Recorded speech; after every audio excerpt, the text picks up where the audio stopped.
Foi a maior batalha desse tipo já vista. Esta não foi a Batalha de Stalingrado, que se tornou o grande marco da Segunda Guerra Mundial na Frente Oriental, no outono e inverno de 1942, entre os nazistas e os soviéticos. Nem foi a Batalha de Kursk, que veio depois, em 1943, a maior batalha de tanques da história, nem tampouco foi a Batalha de Leipzig, em 1813, o auge das guerras napoleônicas e possivelmente a maior batalha campal confinada da história, envolvendo mais de 500.000 de soldados. Não, isso foi muito antes, lá em maio de 1274 a.C. Em um dia desconhecido daquele mês, um exército egípcio enfrentou um exército hitita, este último uma grande potência baseada na Anatólia, no que hoje é a Turquia.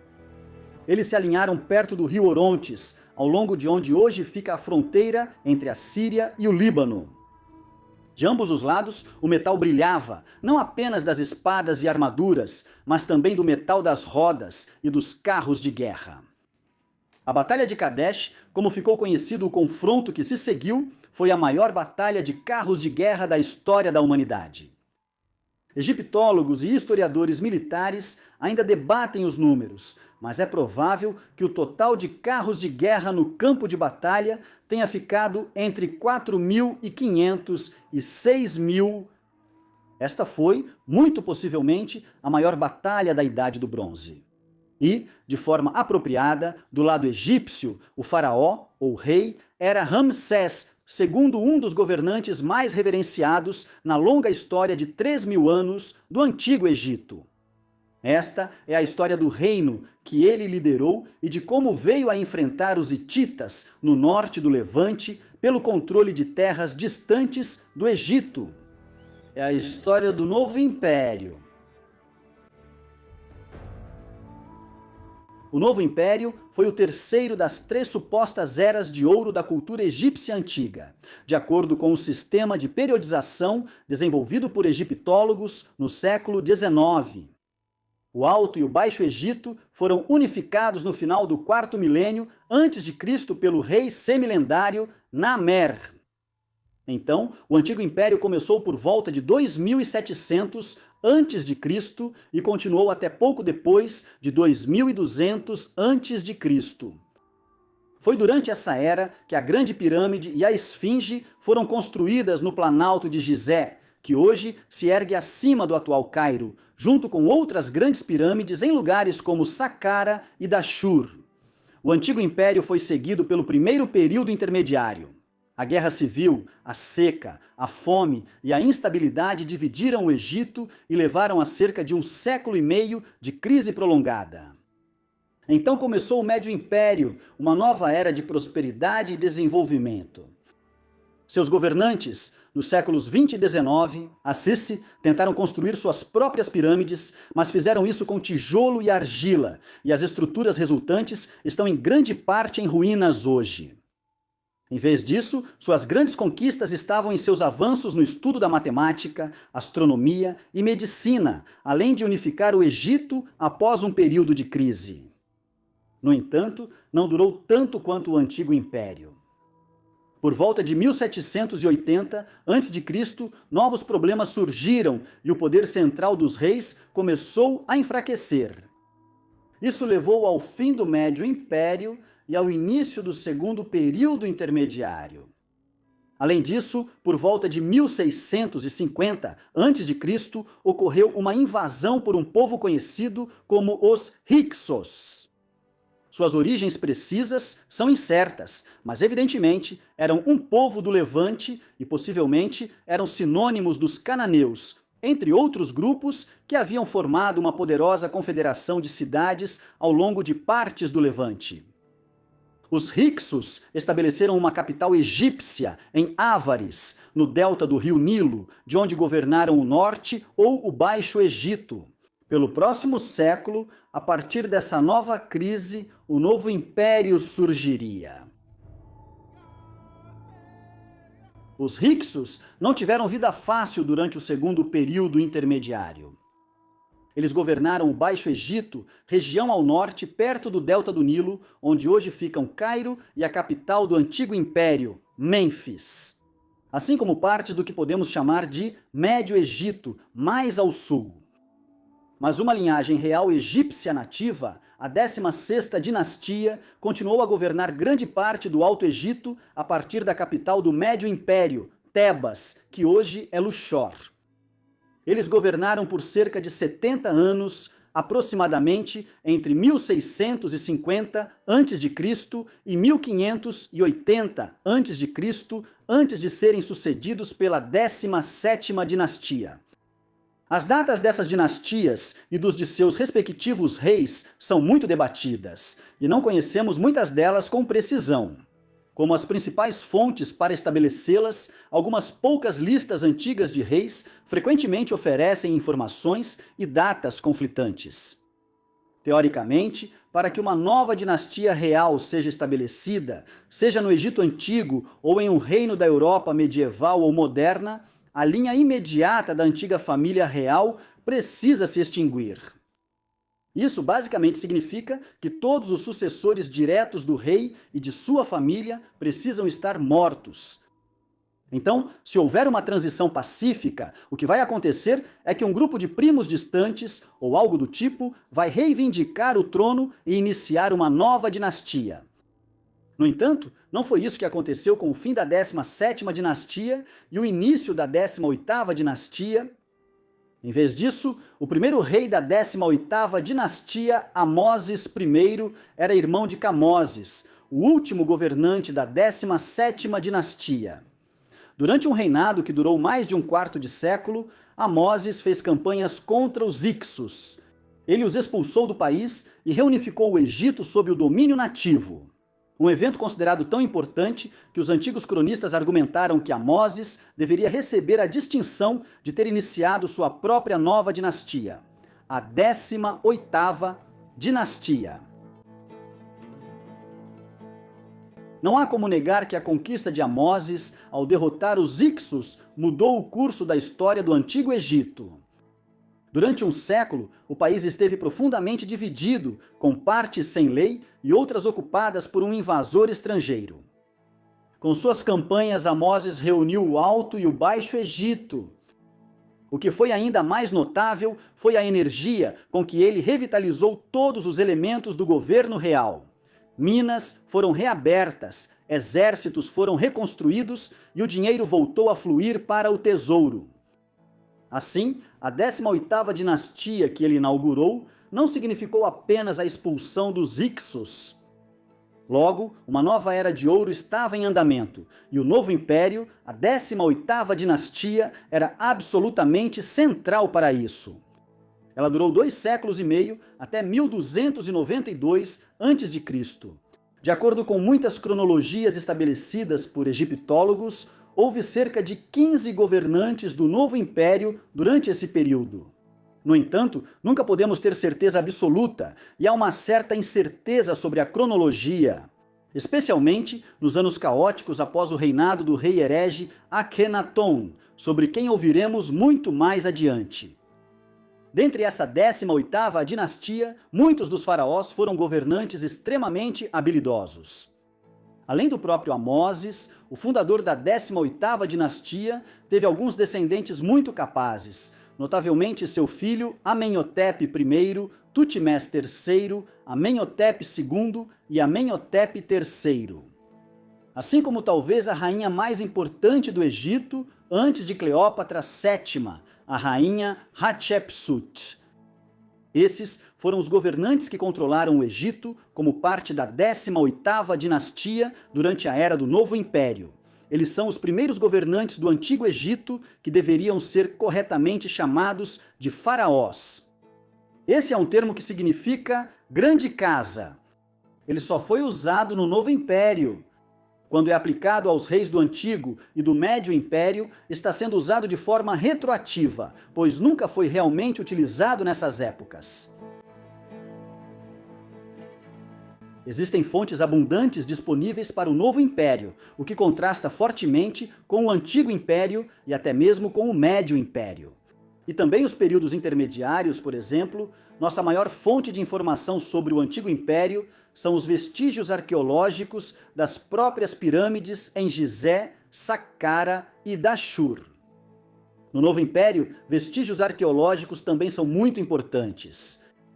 Isso inclui magníficas estruturas religiosas, como o Templo de Karnak, em Luxor, o Templo de Abu Simbel, em Assuã, e uma grande quantidade de outros templos extremamente bem preservados. Nos arredores da capital do Novo Império, Tebas, e mais ao sul, em locais como a ilha de Elefantina, no meio do rio Nilo, essa também foi a era de ouro da estatuária do Antigo Egito. E muitas vezes, as estátuas em questão vinham acompanhadas de inscrições que lançavam luz sobre os reinados dos faraós, que as mandavam esculpir para se homenagearem. Para o período único no meio do século XIV a.C., quando o faraó Akhenaton tentou estabelecer um novo sistema religioso centrado na adoração do disco solar Aton. Existem as tabuletas de argila de Amarna, um registro preservado único de centenas de cartas que nos permitem vislumbrar o mundo da diplomacia entre os estados do Oriente Médio, no auge da Idade do Bronze. Há muitos valiosos manuscritos em papiro do Novo Império, abordando temas como posse de terras e saqueadores de tumbas. Finalmente, assim como nos impérios Antigo e Médio, muito tempo depois, textos como a Aegyptiaca, de Manetão, um estudioso egípcio do século III a.C., fornecem listas de faraós e uma grande quantidade de outras informações inestimáveis. No geral, apesar de terem ocorrido há cerca de 3.500 anos atrás, uma vez que os hieróglifos foram decifrados no século XIX, a quantidade de material disponível para reconstruir a história do Egito, do Novo Império, tornou-se realmente substancial. Outro tipo de fonte arqueológica que forneceu informações adicionais é, claro, o famoso Vale dos Reis, nas encostas do outro lado do rio Nilo. A partir da capital do Novo Império, Tebas, isso é complementado pelo vizinho Vale das Rainhas e pelas construções da necrópole tebana. Ao contrário de seus antepassados do Antigo Império e do Médio Império, ou mesmo de faraós e reis núbios posteriores, que governaram de regiões muito mais ao sul do rio Nilo. No atual Sudão, os faraós do Novo Império não tentaram construir pirâmides como seus locais de descanso. Talvez eles tenham ficado relutantes em fazê-lo após as experiências dos faraós do Médio Império. Simplificando, enquanto os faraós do Antigo Império construíram suas pirâmides com grandes blocos de pedra, os governantes da 12ª dinastia, no auge do Médio Império, nos séculos 20 e 19 a.C., tentaram construir seus túmulos usando tijolo e argila revestidos de calcário. Essas estruturas não eram nem de longe tão sólidas, e a maioria dessas pirâmides está praticamente em ruínas hoje, se comparadas às do Antigo Império. Por outro lado, o principal motivo pelo qual os governantes do Novo Império evitaram a enorme necessidade de mão de obra e o alto custo da construção de pirâmides foi que eles estavam simplesmente mais interessados em construir templos elaborados e impressionantes, além de estátuas colossais. Em vez disso, seus túmulos mortuários eram construções muito mais modestas no Vale dos Reis. As pinturas murais e hieróglifos nesses túmulos nos contam muito sobre as pessoas cujos restos eles foram construídos para abrigar na vida após a morte. E claro, em um caso famoso, o de Tutancâmon, os objetos funerários de seu túmulo foram recuperados totalmente intactos de sua tumba no Vale dos Reis por Howard Carter no início da década de 1920. Um caso único de preservação que é uma das grandes descobertas na história da egiptologia. Amose. Primeiro foi sucedido por seu filho, Amenhotep. Primeiro por volta de 1525 a.C. ou antes. Dependendo de qual cronologia é usada com base nas listas de reis, duas cronologias, conhecidas como cronologia alta e cronologia baixa, foram desenvolvidas. Essas tendem a colocar o ano inicial dos reinados entre 10 e 20 anos de diferença, dependendo das evidências sobreviventes do seu reinado. Não há dúvida de que o primeiro Amenófis começou a expandir agressivamente o novo império. Inscrições de todo o Egito referem-se a ele como um conquistador, ou aquele que inspira terror. Ele fez campanhas principalmente na Núbia, o nome egípcio antigo para o Sudão. Conquistar partes da Núbia era um interesse constante dos faraós poderosos. Restos arqueológicos de um templo que ele construiu indicam que ele estendeu o domínio egípcio até o sul, chegando à Terceira Catarata, ou trecho das Águas Brancas do Nilo. Isso fica no Sudão, aproximadamente 400 quilômetros ao sul da atual fronteira egípcia, e indica que Amenófis havia estendido o domínio egípcio até aqui, mais longe do que quase qualquer rei anterior. Ele também desempenhou um papel importante na expansão do complexo do templo em Tebas, onde Senuserte I havia iniciado a construção do Templo Branco durante o Médio Império. Esse foi o primeiro passo para o desenvolvimento do vasto templo de Karnak na cidade. Tal foi o sucesso de seu reinado que seus sucessores imediatos, Tutmés I e Tutmés II, puderam começar a expandir a influência egípcia para o sul do Levante, enquanto também continuava suas obras tanto dentro de Tebas quanto na necrópole tebana, ou complexo funerário que estava sendo construído por toda a região, a oeste do Nilo, do outro lado do rio, em relação à própria Tebas. O reinado de Tutmés II foi ofuscado por sua grande esposa e consorte, a rainha Hatshepsut, que governou por um tempo em seu próprio nome após a morte do marido. E serviu como regente para Tutmés III, que aparentemente subiu ao trono ainda jovem e era filho de Tutmés II com sua esposa secundária, Izete. Nesse contexto, ela foi inicialmente regente de Tutmés III, mas depois entrou em um período em que adotou todos os títulos reais e se apresentou como rainha do Egito, até que Tutmés atingisse a maioridade, para que ele começasse a governar sozinho. Ela está entre as rainhas do Egito mais bem documentadas, ao lado de Nefertiti e Cleópatra VII. Isso porque ela foi uma excelente propagandista que mandou inscrever seu nome em monumentos e projetos de construção por todo o Egito. Assim, apesar dos esforços de Tutmés III para apagar sua memória, mandando que seu nome fosse raspado das paredes dos templos após sua morte, não há como negar seu impacto sobre o novo império. A evidência mais tangível é o Templo de Hatshepsut. Esta é uma obra-prima da arquitetura egípcia antiga que foi construída nas encostas da necrópole tebana, do outro lado do rio, em relação a Tebas. Consiste em 3 terraços maciços que levam ao templo mortuário principal por meio de uma enorme avenida que tem mais de 1 quilômetro de comprimento. Enormes pilonos dominam a fachada do templo.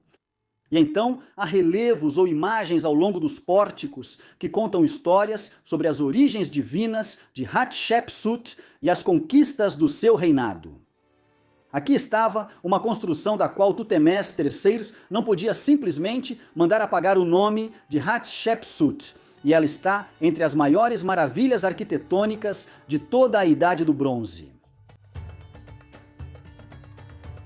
Tutmés III também foi um governante formidável, uma vez que finalmente assumiu a posição de faraó por direito próprio, embora seja um rei conhecido principalmente por travar guerras acima de tudo.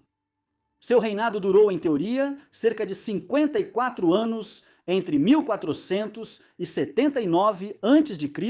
e 1425 a.C. No entanto, como vimos, durante os primeiros anos de seu tempo como faraó, ele era uma criança e o governo era dominado por Hatshepsut.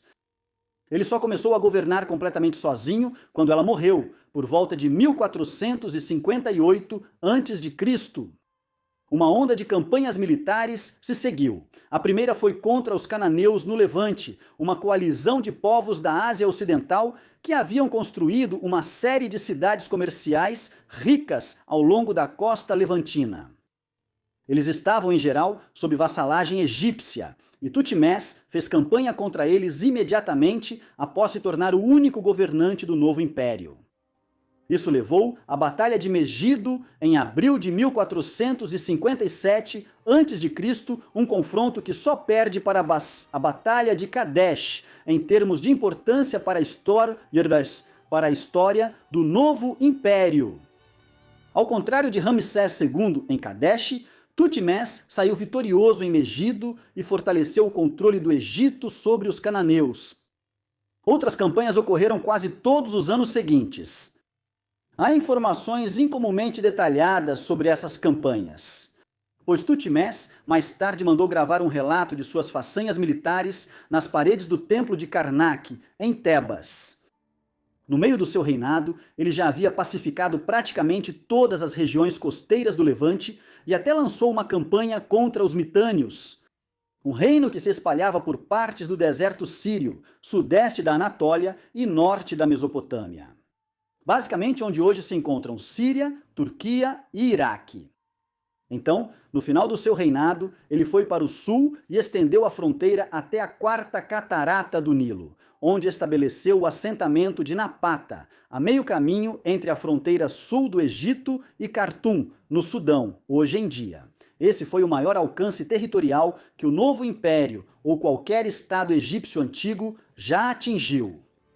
No auge do poder de Tutmés, seu império se estendia do centro do Sudão até os limites do noroeste do Iraque. A penetração para o sul até a quarta catarata levanta uma questão sobre o quão extenso era o conhecimento do novo império sobre o restante da África. Eles tinham controle sobre partes da Líbia e do norte do Sudão, mas será que sabiam muito sobre o chifre da África ou o amplo Sahel? E para o oeste, no atual Chad, a resposta é sim e não. Os egiptólogos quase não encontraram evidências de contato direto entre o novo império e lugares como o Chad ou mais ao sul da Núbia, em direção ao Sudão do Sul. Talvez o comércio ocorria de forma indireta, com mercadores que traziam mercadorias dessas regiões para a Núbia e depois as repassavam para outros mercadores que as levavam para o norte. Já em relação ao Egito, a história era diferente quando se tratava do chifre da África. Essa região é certamente sinônimo da terra de Punt, frequentemente mencionada em textos e inscrições egípcias. A partir do reinado de Hatshepsut, é impossível ter certeza absoluta de onde ficava Punt. O que é evidente é que os egípcios adquiriam ouro, marfim, incenso e outros bens valiosos daqui. A suposição é que esse era o nome dado pelo novo império ao chifre da África, na região da Etiópia. Alternativamente, poderia ter sido o Iêmen, uma importante fonte de incenso, como o Líbano nos tempos antigos. De qualquer forma, o que parece indiscutível é que os egípcios do novo império estavam comercializando pelo Mar Vermelho em direção ao chifre da África e ao canto sudoeste da Arábia. Também há evidências baseadas em atividades de mineração e distribuição de cerâmica, de que os egípcios tinham contato com lugares como a atual Jordânia e o noroeste da Arábia Saudita.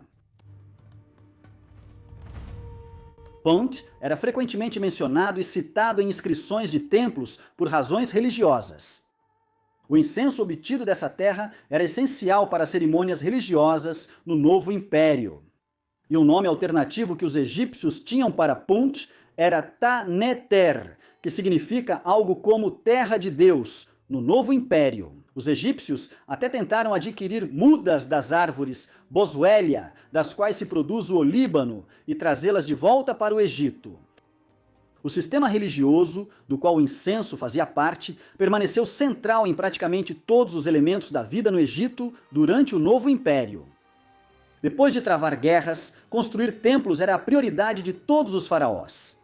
E dezenas de milhares de egípcios, de uma população de alguns milhões de pessoas, devem ter estado envolvidos em trabalhos de construção desse tipo. Crescia o número de artesãos e trabalhadores qualificados, mas a maioria ainda era de agricultores nas margens do Nilo.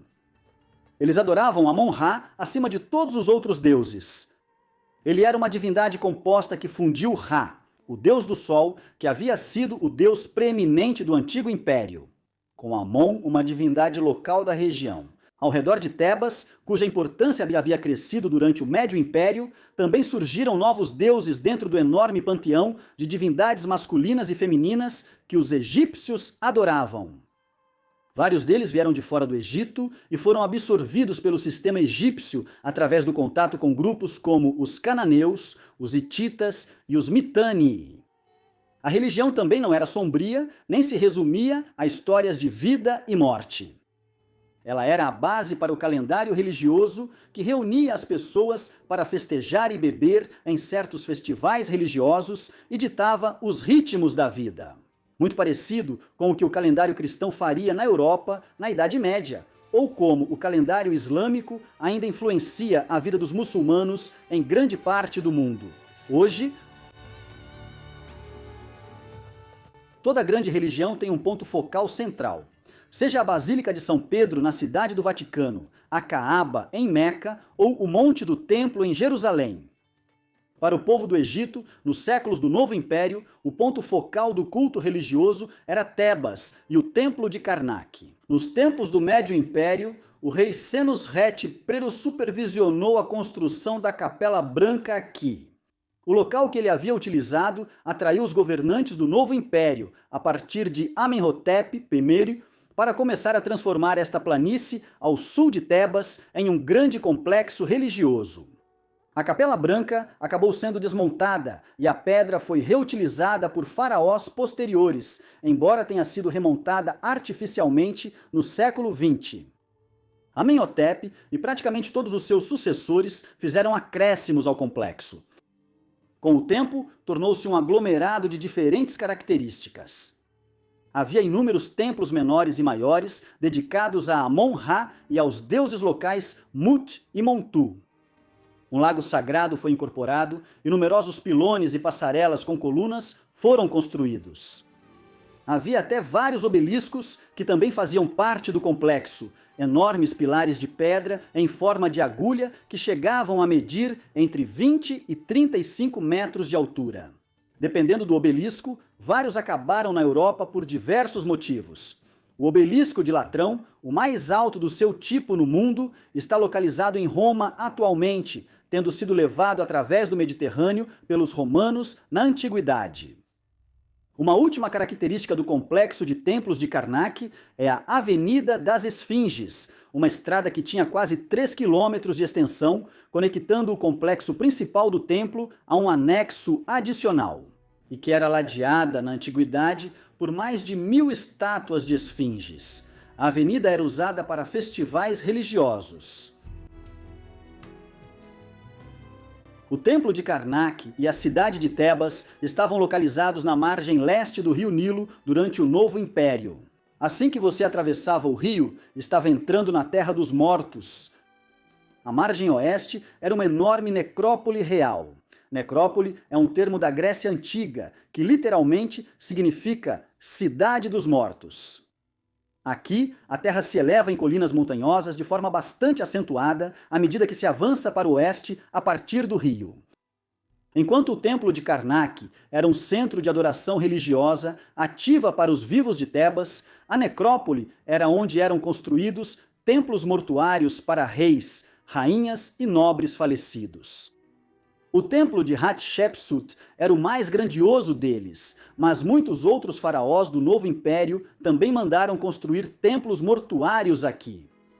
Mais distantes ficavam o Vale dos Reis e o Vale das Rainhas. No período do Novo Império, o conceito de construir enormes pirâmides como local de descanso final para os reis mortos havia sido abandonado. Em vez disso, túmulos eram escavados nas colinas do Vale dos Reis e os sarcófagos dos mortos eram colocados neles junto com seus restos mumificados e bens funerários incrivelmente valiosos. Talvez o mais impressionante sobre o Vale dos Reis e das Rainhas seja o quão rapidamente eles foram violados, mesmo antes do fim do Novo Império.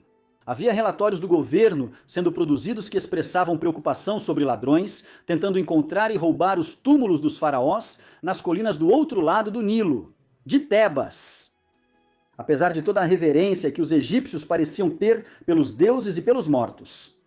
Sempre houve aqueles para quem ouro, joias e outras riquezas eram tentação demais, um alvo tentador demais para deixar com os mortos, intocado em seus túmulos.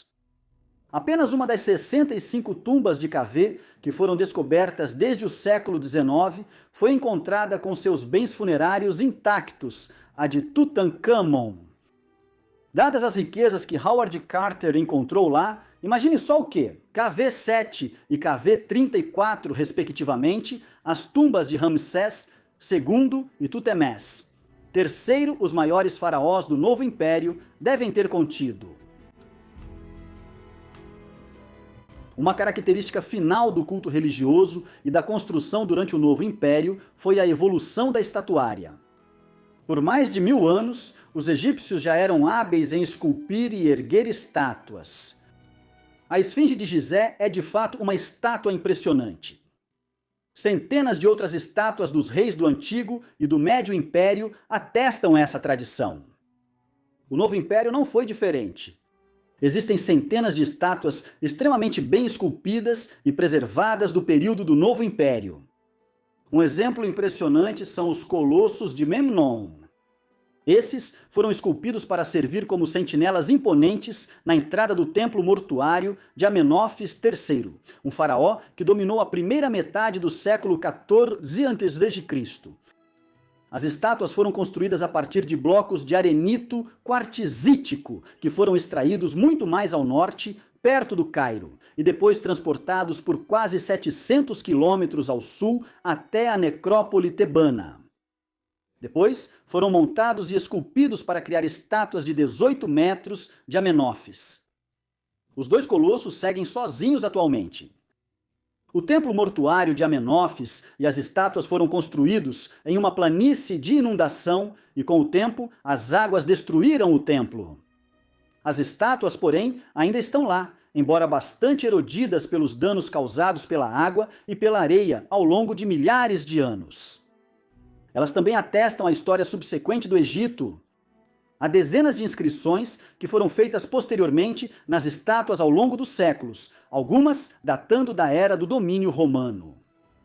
Novas estátuas como essas não foram as únicas conquistas dos governantes do Novo Império nesse aspecto. Muitos dos reis das dinastias 18ª e 19ª também realizaram trabalhos de reparo nas pirâmides e estátuas do Antigo e Médio Império.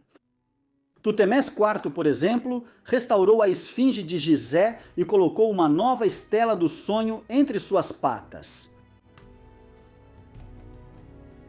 Não era simplesmente o caso de que o Egito estava entrando em uma nova era de ouro nos séculos centrais do segundo milênio antes de Cristo. Essa foi uma era de prosperidade e desenvolvimento sem precedentes no Mediterrâneo Oriental, provavelmente a região mais avançada do mundo naquela época, junto com a China e uma ou duas outras regiões, como o norte da Índia e a América Central.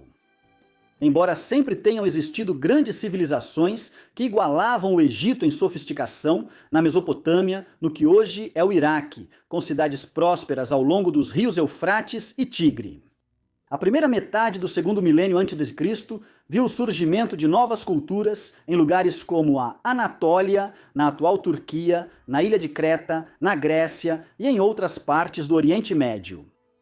Essas incluíam a cultura minoica, extremamente sofisticada de Creta, os micênicos na Grécia e grupos como os hititas na Anatólia, além dos assírios e babilônios. Na Mesopotâmia e regiões adjacentes, o comércio floresceu ao redor do Mediterrâneo Oriental em uma extensão sem precedentes.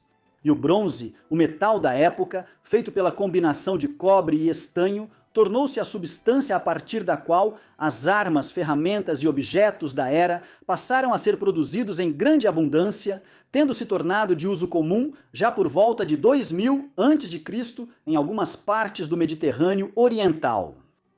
Já na era do Império Médio e em estados como o antigo Império Babilônico, que floresceu na Mesopotâmia a partir de cerca de 1900 antes de Cristo, avanços significativos foram feitos no estudo de disciplinas como matemática, astronomia e medicina. Assim, uma cultura sofisticada da Idade do Bronze, tardia, já havia se desenvolvido no Mediterrâneo Oriental e Ásia Ocidental. Nesse período, o Egito do Novo Império provavelmente se tornaria o estado mais sofisticado, poderoso e memorável a surgir durante essa época de florescimento cultural. Compreender a maneira como o Egito do Novo Império estava conectado ao mundo exterior é importante. Pode muito bem ter sido devido à transmissão de ideias de outras partes da Ásia Ocidental ou do Mediterrâneo Oriental que os acontecimentos do reinado do rei Amenófis IV ocorreram. Seu pai, Amenófis III, estava entre os mais habilidosos dos governantes do novo império. A economia do Egito prosperava com o comércio e o controle de terras estrangeiras. E o faraó era reverenciado ainda em vida pelo sucesso de seu governo, que, como vimos, foi atestado pelos colossos de Memnon. Seu filho era diferente. Poucos historiadores duvidariam hoje que ele era um homem de intelecto e habilidade, mas foi visto por seus contemporâneos em sua própria época como uma aberração.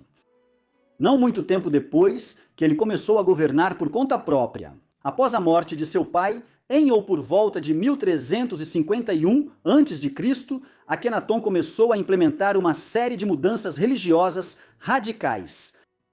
Isso se concentrou na adoração da divindade solar Aton, que basicamente se refere a um disco solar, sendo Aton uma palavra egípcia antiga para esse tipo de objeto circular. Por si só, a adoração ao Sol não era incomum. No Antigo Egito, Ra, o deus Sol, havia sido o principal deus do Antigo Império. Mas os egípcios eram politeístas que adoravam um panteão hierárquico de deuses e deusas. Em vez disso, o que Amenófis IV começou a realizar em meados da década de 1340 a.C. foi a implementação de uma religião totalmente nova, beirando o monoteísmo, a adoração de um único Deus. Ele até mudou seu nome para Akhenaton, que significa Aton está satisfeito, ou aquele que serve ao Aton. Ao mesmo tempo, a estatuária e a arte da época mudaram radicalmente, passando a preferir rostos mais angulosos.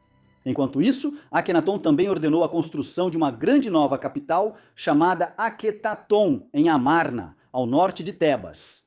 Uma que seria tanto a sede do governo quanto um gigantesco local de adoração ao Aton.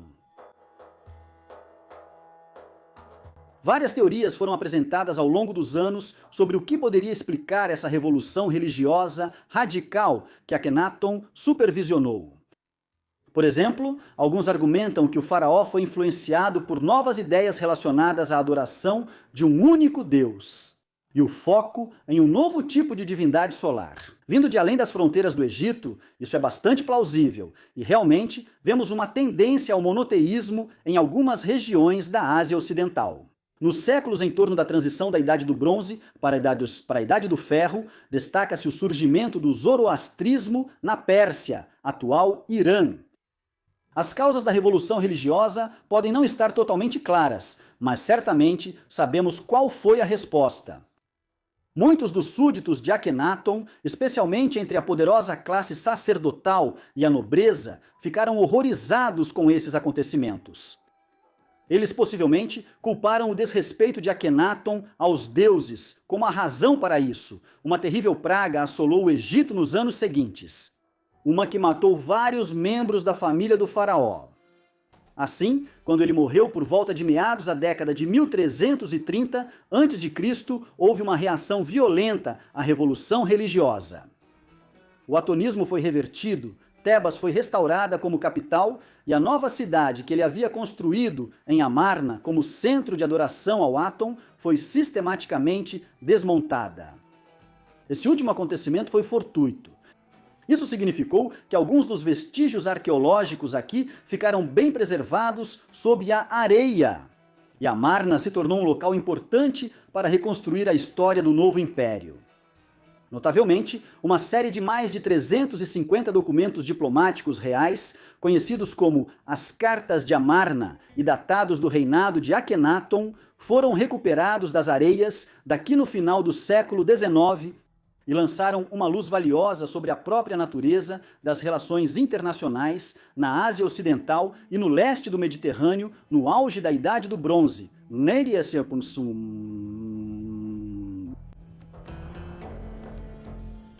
A reação à revolução religiosa de Akhenaton se desenrolou ao longo de uma década ou mais. Não foi instantânea. Isso pode indicar a influência duradoura da grande esposa ou esposa principal de Akhenaton, a rainha Nefertiti. Ela é conhecida principalmente hoje por conta do busto único de Nefertiti, um busto de calcário coberto com uma espécie de gesso e pintado. Ele foi encontrado em notável estado de preservação em Amarna em 1912 e se tornou uma peça icônica da arte do Egito Antigo. A cronologia dos eventos é debatida, já que houve uma rápida sucessão de governantes nos poucos anos após a morte de Akhenaton. No entanto, acredita-se que Nefertiti sobreviveu ao marido e exerceu grande influência até cerca de 1330 a.C. Ela pode até ter governado diretamente como rainha. Nesse processo, ela preservou a revolução religiosa por um tempo após a morte de Akhenaton. No final das contas, porém, depois que ela morreu, Tutancâmon subiu ao trono. Ele era uma criança na época, e foi durante o seu reinado que a classe sacerdotal conseguiu exercer sua influência para reverter as mudanças religiosas trazidas por Akhenaton. Tutancâmon foi ele próprio um governante insignificante que morreu quando estava prestes a entrar na idade adulta. Apesar disso, ele está entre os governantes mais conhecidos do Egito Antigo atualmente, devido ao fato de sua tumba no Vale dos Reis ter sido encontrada intacta por Howard Carter em 1922. Ela revelou a famosa máscara mortuária de ouro de Tutancâmon e muitos outros objetos funerários. Depois disso, a 18ª dinastia chegou ao fim. Seu último governante, Horemheb, era um plebeu que parece ter ascendido pelo exército e se casado com a família real. Assim, ele foi uma espécie de governante de transição que também supervisionou a conclusão da restauração da antiga religião e a destruição de Amarna. Horemheb foi sucedido por Ramsés I por volta de 1292 a.C. Ele também não era de origem real. E como ele tinha apenas uma ligação distante com a 18ª dinastia, seu reinado é considerado o início da 19ª dinastia. Essa dinastia durou quase exatamente um século, até 1189 a.C. Dependendo da cronologia, que é a preferida entre as listas de reis, houve 8 governantes reconhecidos. Em toda a 19ª dinastia, no entanto, ela foi completamente dominada por um homem, o faraó Ramsés II. Ele subiu ao trono em 1279 a.C. e reinou por 6 décadas e meia, até 1213 a.C., o que significa que seu reinado cobre 2/3 de todo o período da 19ª dinastia. Como vimos no início, seu reinado ficou famoso logo no começo pela Batalha de Kadesh contra o Império Hitita. O próprio local dessa batalha, na atual fronteira entre Síria e Líbano, dá uma boa ideia de até onde se estendia o poder militar do Egito. Sob seu governo, ele controlava grandes partes do Levante, o que era importante, já que muitas das cidades aqui, como Byblos, estavam entre as cidades comerciais mais ricas de todo o Mediterrâneo Oriental e do Oriente Próximo. Durante sua vida, Ramsés realizou inúmeras campanhas contra os hititas e ao sul, na Núbia. O território do novo império atingiu uma extensão sob seu governo que estava próxima do auge de seu poder, embora seu império tenha sido um pouco maior sob Tutemés III, e até mesmo a famosa Batalha de Kadesh terminou em um impasse e não em uma vitória. Para Ramsés II é lembrado principalmente hoje por suas obras de construção, e não por sua habilidade militar. É por essa razão que ele ofuscou Tutemés III na percepção popular do novo império do Egito. Diversos templos em todo o Egito comprovam seu programa de construção. Um exemplo é o Ramesseum, um templo mortuário que Ramsés ordenou construir na necrópole tebana. Este era claramente um templo muito grandioso e ainda há muitos pilonos e restos lá, embora o templo, em grande parte, tenha sido destruído ao longo do tempo. Foi aqui que Ramsés mandou colocar uma estátua colossal de si mesmo, com quase 20 metros de altura e pesando aproximadamente 1000 toneladas. Relatos sobre a descoberta da estátua inspiraram o poeta romântico Percy Bysshe Shelley a compor seu poema Ozymandias, um nome grego para Ramsés, segundo em 1817, publicado em 1818. Por mais impressionante que o Ramesseum certamente fosse quando estava em toda a sua grandiosidade, ele foi ofuscado pelo templo de Abu Simbel. Ou pelo menos este templo no extremo sul do Egito. O de Assuã capturou mais a imaginação porque sobreviveu quase completamente intacto desde os tempos antigos. Na verdade, isso consiste em 2 templos escavados em uma grande parede de rocha em Assuã, diretamente um ao lado do outro. Os templos são conhecidos principalmente hoje por causa do enorme conjunto de 4 estátuas de Ramsés, que tem 20 metros de altura e guardam a entrada de um dos templos. 3 delas estão muito bem preservadas, no entanto. O rosto caiu da estátua que fica diretamente à esquerda da entrada durante um antigo terremoto. O templo de Abu Simbel também é famoso por ter sido dramaticamente removido de seu local original na década de 1960 e transportado para um terreno mais alto, para dar lugar à construção da represa de Assuã. A sociedade e a cultura do Egito estavam mudando. Durante o reinado de Ramsés, por exemplo, ele se tornou o segundo faraó em menos de um século a decidir mudar a capital de Tebas. Diferente de Akhenaton, isso não tinha relação com religião. Em vez disso, foi uma jogada estratégica projetada para tentar obter maior controle sobre o Levante. Esse, pelo menos, parece ser o objetivo de se mudar para Pi-Ramessés, uma cidade no leste do delta do Nilo. Esse lugar não era totalmente novo. Ficava próxima da antiga capital dos Hyksos, Avares, e já existira um palácio ali usado por antigos governantes na região. Para reis como Ramsés, que conduziram várias campanhas importantes contra os hititas no Levante, fazia sentido ter um centro de comando operacional estratégico no norte. Já que Tebas ficava a centenas de quilômetros ao sul e era mais difícil supervisionar uma campanha a partir dali. Ramessés, consequentemente, estava formalizando o estabelecimento de uma segunda capital no Nordeste.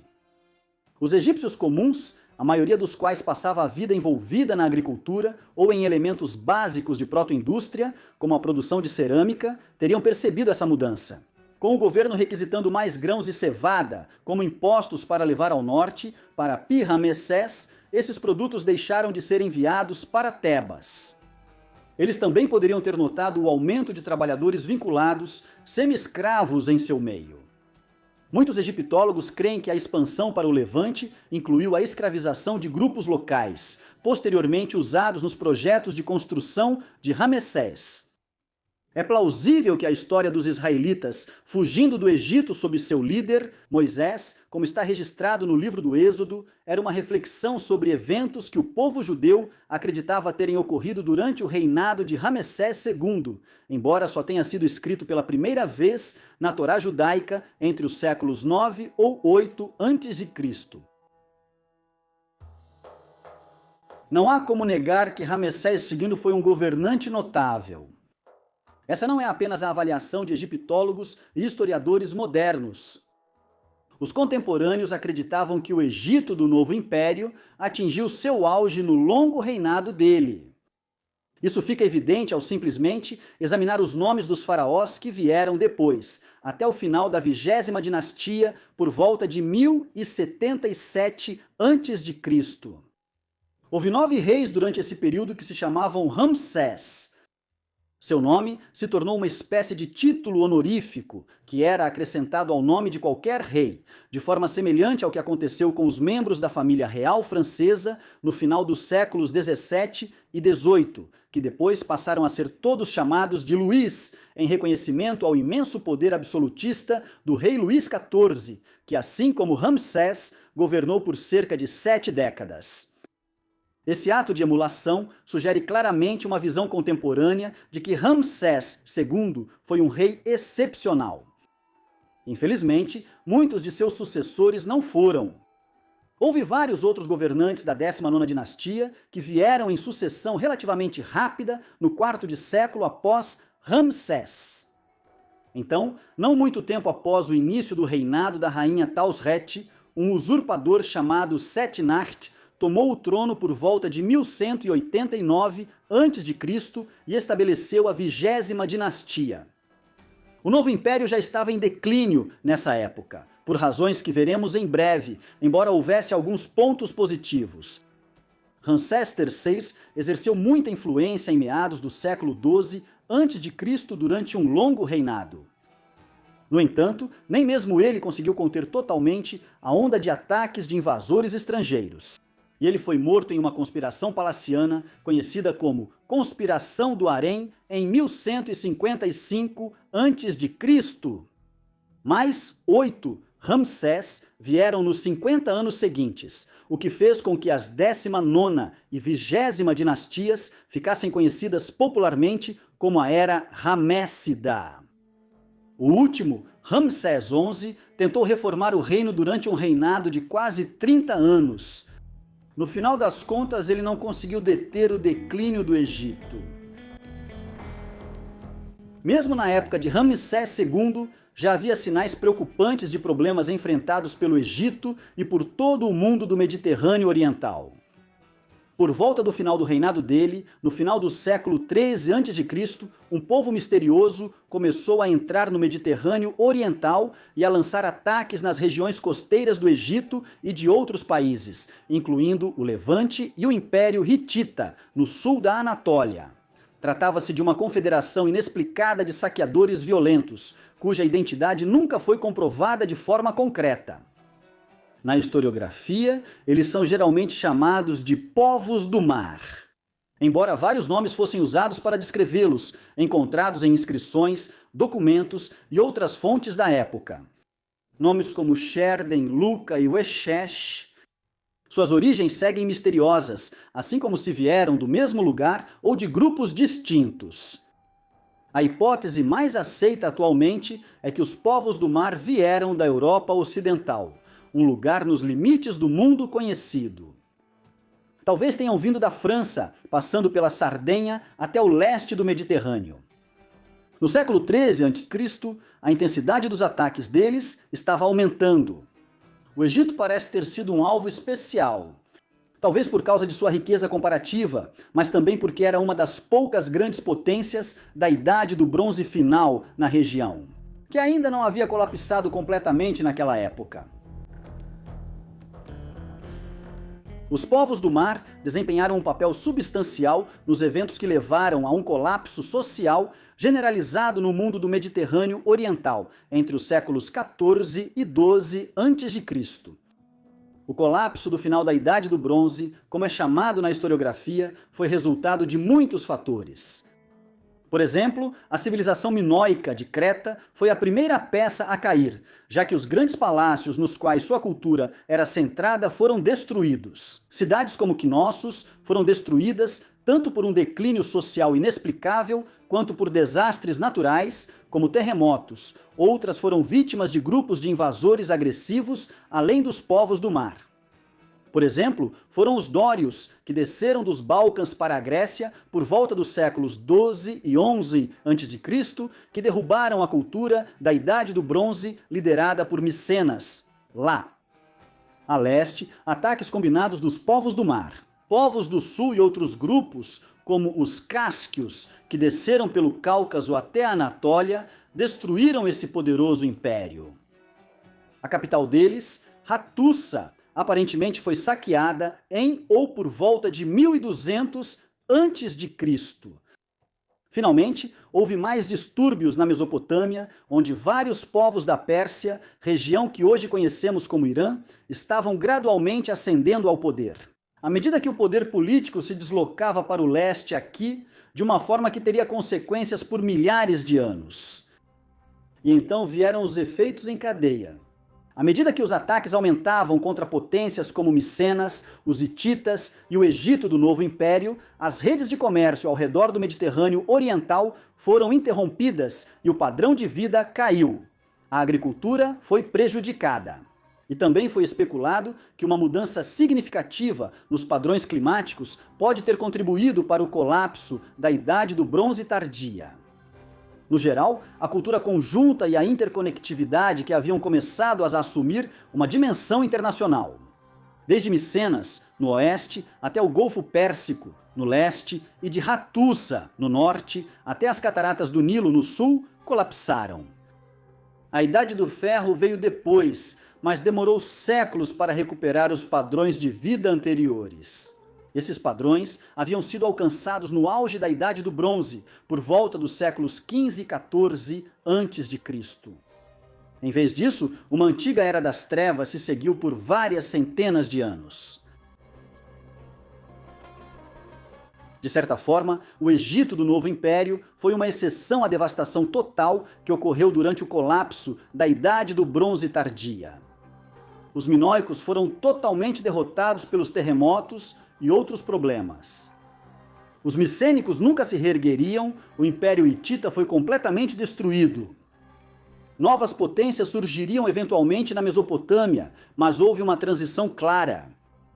Pelo contrário, a civilização e a cultura do Antigo Egito sobreviveram claramente aos ataques dos povos do mar e aos outros problemas que enfrentaram. A partir do final do século XIII a.C., de fato, o Novo Império geralmente é considerado como tendo continuado até 1077 a.C., quando a 20ª dinastia chegou ao fim, mas há uma dificuldade interpretativa nisso. A 19ª dinastia, que Ramsés II dominou de forma tão clara, sobreviveu até 1189 a.C., em seu último quarto de século. Ela foi governada pelo filho de Ramsés, Merneptah, por uma década após o próprio grande faraó. Antes de uma rápida sucessão de governantes entre cerca de 1203 a.C. e 1189 a.C. Então, em 1189 a.C., enquanto todo o mundo do Mediterrâneo Oriental era assolado por crises, Setenacte tomou o controle do reino e deu início à 20ª dinastia. Após um breve reinado, ele foi sucedido por seu filho, Ramsés III, ao longo de um reinado relativamente longo de 3 décadas. Ele lutou contra os povos do mar em diversas ocasiões. Seus sucessores tiveram reinados curtos e majoritariamente mal sucedidos. Quando Ramsés XI morreu, por volta de 1077 a.C., encerrando a 20ª dinastia, o novo império já estava fatalmente enfraquecido, dando início ao terceiro período intermediário da história do Egito Antigo. O terceiro período intermediário foi, sem dúvida, o mais complexo dos 3 períodos intermediários que se seguiram após o Antigo, o Médio e o Novo Império.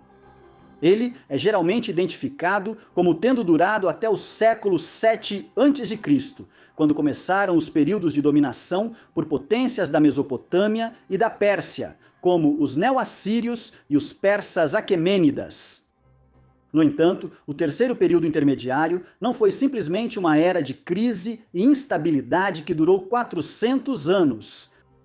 Esse período também teve conquistas marcantes, principalmente durante o governo da 25ª dinastia ou dinastia núbia, entre aproximadamente 744 a.C. e 656 a.C. Teoricamente, essa poderia ter sido uma linhagem real com raízes no que hoje é o Sudão. Mas a cultura deles já estava completamente egipcianizada quando se tornaram governantes de todo o Egito no século 8 a.C. Tudo isso é um testemunho do poder do novo império. Enquanto o restante do Mediterrâneo Oriental e Oriente Médio já havia entrado em uma idade das trevas antiga. Após o colapso do final da Idade do Bronze, a sociedade egípcia era uma pequena fresta de luz na região. O resquício do novo império, por sua vez, ajudou a moldar o surgimento da Idade do Ferro e a ascensão de novos poderes. Assim como os fenícios no Levante, sua cultura foi um precursor fundamental para o surgimento da cultura grega clássica. Logo, uma cultura ainda mais vibrante começou a tomar forma no Mediterrâneo Oriental no primeiro milênio. A Meshriste e o Novo Império, com todos os seus túmulos, templos e obeliscos, seriam descobertos com o tempo por uma onda de arqueologia incrivelmente enérgica. No Egito, durante o século XIX. Isso atingiu o auge na década de 1920, depois que Howard Carter descobriu o túmulo intacto do rei Tutankhamon no Vale dos Reis. E, nesse processo, desencadeou uma onda de interesse por tudo relacionado ao Antigo Egito. A máscara mortuária dourada daquele faraó, relativamente obscuro, se tornou desde então a imagem do Egito Antigo, quase tão icônica à sua maneira quanto a Grande Pirâmide de Gizé. Só imagine as riquezas que os túmulos de grandes reis, como Tutemés III e Ramsés II, deviam conter. Se Tutankhamon, um governante bem menor, foi enterrado com tanto esplendor, mas nunca saberemos. Todos os túmulos deles foram saqueados há milhares de anos. Muitos egiptólogos e historiadores consideram o Novo Império o auge da cultura do Egito Antigo. De certa forma, isso é algo peculiar, afinal, certamente se pensaria isso.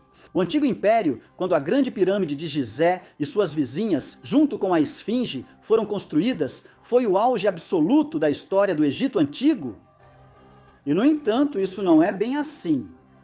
Embora nenhum templo, monumento ou feito do Novo Império possa igualar a Grande Pirâmide de Khufu ou a pirâmide apenas um pouco menor de seu filho, Khafre, em Gizé. Quando vistos em sua totalidade, os feitos do Novo Império eram mais impressionantes. Esta era uma sociedade singularmente mais rica e dinâmica, e muito mais registros em papiro atestando a evolução dessa sociedade e sua cultura sobrevivem. Não era que os engenheiros empregados pelos faraós do Novo Império não soubessem como construir pirâmides como as dos governantes do Antigo Império. Eles pareciam pouco interessados em fazer isso. Em vez disso, eles estavam mais interessados em desenvolver o vasto complexo do Templo de Karnak em Luxor e outros templos como os de Abu Simbel, todos completos com estátuas colossais e obeliscos. Abu Simbel foi um feito maior do que a Esfinge? Provavelmente foi. Além disso, a destreza e o senso estético necessários para desenvolver um complexo como o Templo de Karnak eram, em muitos aspectos, maiores do que o que era exigido. Para construir as pirâmides, os monumentos do Antigo Império, era necessária pura força bruta e mão de obra para realizar o empilhamento de uma enorme montanha piramidal de pedra. Enquanto os templos do Novo Império falavam de uma narrativa maior. E então houve a expansão do comércio e do poder do Egito, construindo um império que controlava terras do Sudão ao delta do Nilo e da Líbia ao Líbano. Tudo isso enquanto enviavam frotas comerciais pelo Mar Vermelho e ao redor do Mediterrâneo Oriental. Por todas essas razões, o Novo Império foi possivelmente o maior das 3 eras douradas do Antigo Egito. O que você acha do Novo Império? Foi a maior era da civilização egípcia antiga ou foi ofuscada pela sociedade construtora de pirâmides do Antigo Império mais de 1000 anos antes? Por favor, deixe sua opinião nos comentários e, enquanto isso, muito obrigado por assistir.